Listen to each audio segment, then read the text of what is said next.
кайсы жаныбар экенин билесизби? Азыр мен сизден дүйнөдөгү эң чоң жаныбарды айтып бересизби деп сурасам, сиздин оюңузга дароо динозаврлар келет. Эсиңиздеби? Өткөн чыгарылышта сөз берген элек. Бул шумдуктуу жаныбарлар тууралуу кийинки чыгарылышта түшүндүрүп көргөзүп беребиз. Анда келиңиз, Мариан чуңкурундагы таң калыштуу жаныбарларды көрөлү. Мариан чуңкурундагы бул эмне деген жаныбар болушу мүмкүн? Анын жанында динозавр мындайча айтканда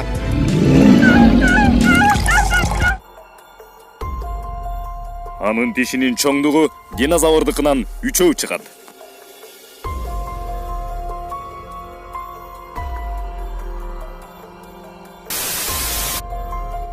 Эки миңинчи жылдары илимпоздор эбегейсиз өтө чоң тиштерди таап чыгышты.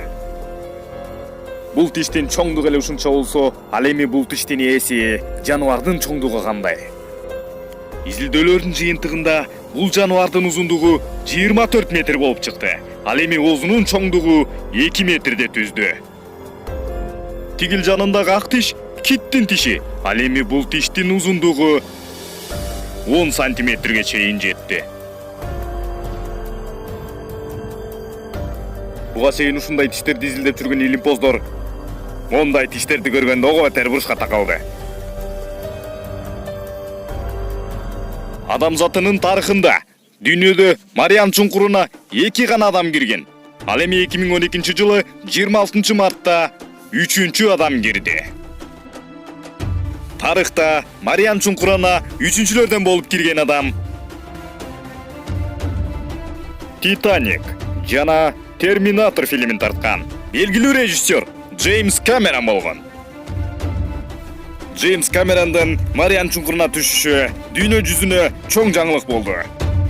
Себеби океандагы бул тереңдикке эч ким түшүп көргөн эмес жана түшкөндөн коркушчу. Акырында бекем темирден жасалган аппараттын жардамы менен бул тереңдикке Джеймс Камерон кирди.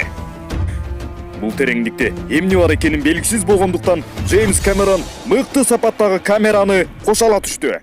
Албетте, кандайдыр бир жаныбарлар чыгып калса, тартып алам деген максат менен. Камерон улам сайын тереңдегенден тереңдеп жатты. Камеронго жогору жактагылар үзгүлтүксүз байланышка чыгып жатышты. Океан түбүнө карай 6 саатка чейин созулган бул иликтөө акырында илимпоздорду шок кылды. Жыйынтыгында Камерон эмнелерди жаздырып алды. Жана бул белгилүү режиссердун камерасы кандай шумдуктуу жаныбарларды түшүрүп алды. Акырында илимпоздор 6 саат бою камерага жазылып алынган материалдын баарысын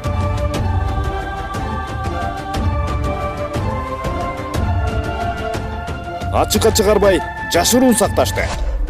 Мунун себеби эмне болушу мүмкүн? Камерондун камерасы эмнелерди тартып алды деп ойлойсуз? Эмне себептен ачыкка чыгарбай калктан жашырууда?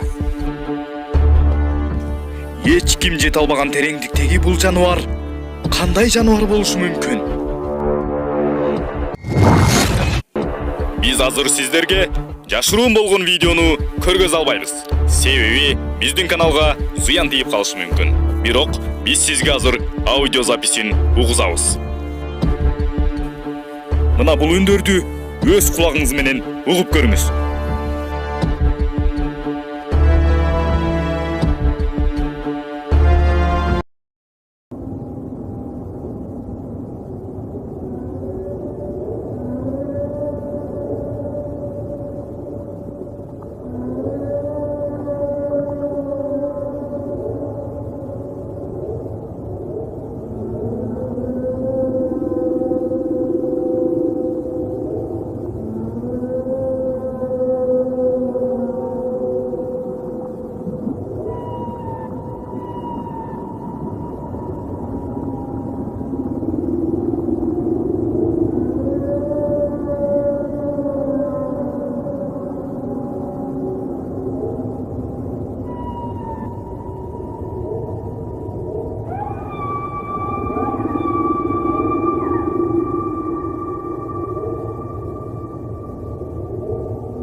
Ал эми чоң жаныбарлар чындап эле барбы?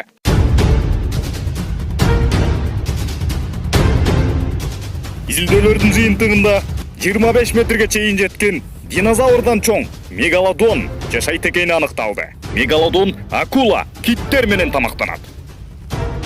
Акула киттерди чайнап жуткан бул жырткыч динозаврлар заманында жашачу. Бирок азыркыга чейин жашайт деген шек күмөн саноолор дагы эле бар.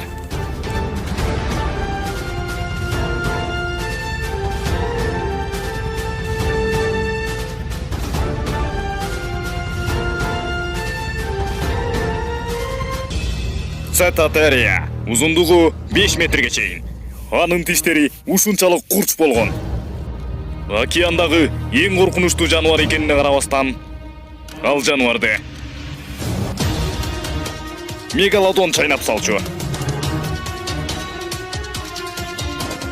Суунун түбүндөгү мегалодондон корккон Цетотерия суунун үстү жагында жүрчү.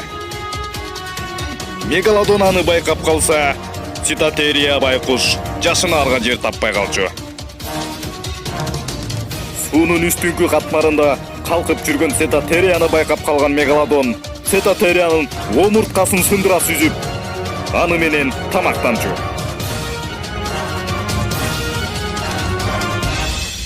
Зигофисетер.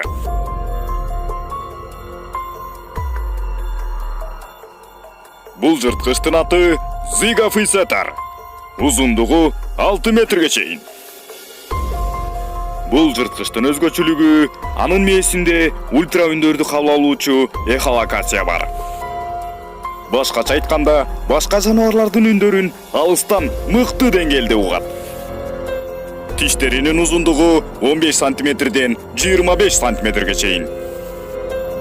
Тиштеринин саны 26. Зигофисетердин оозуна кандай жаныбарлар батат экенин билесизби? Кадимки осьминог жана дельфинден тарта акула киттер менен тамактанып, акырында өзү мегалодонго тамак болуп калчу.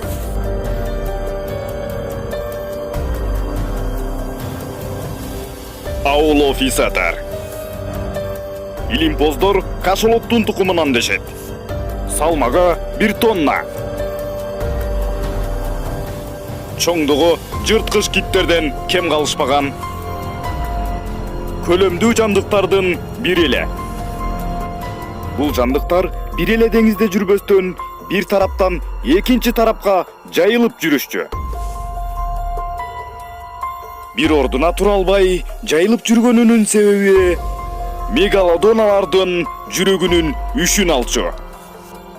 Себеби аулофисетердин узундугу 6 метр 1 тонна.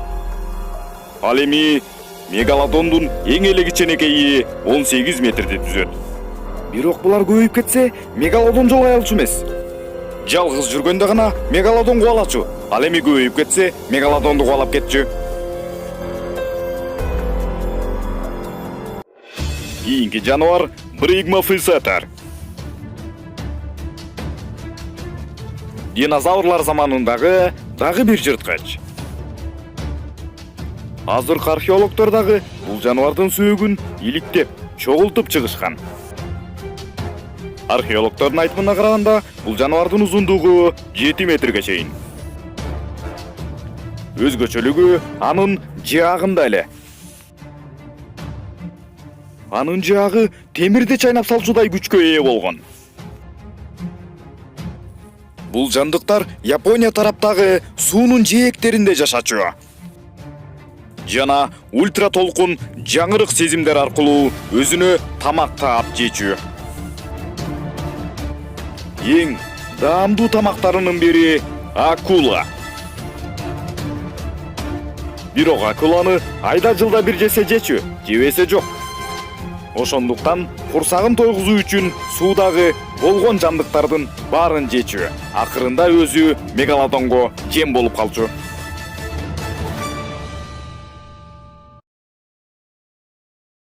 Ал эми бул Рамфосохос.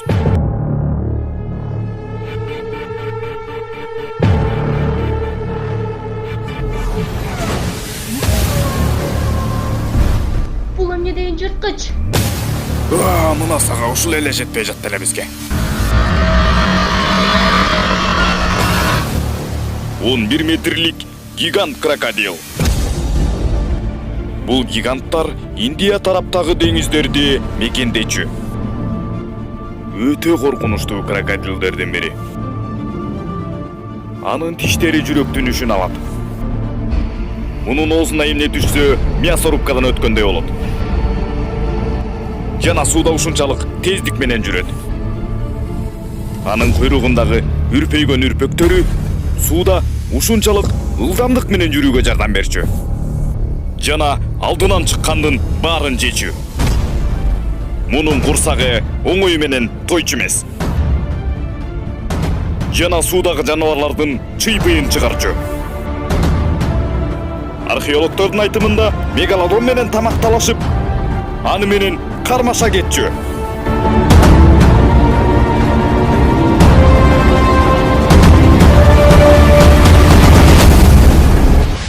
Видеону даярдаган Шындык ТВ каналы.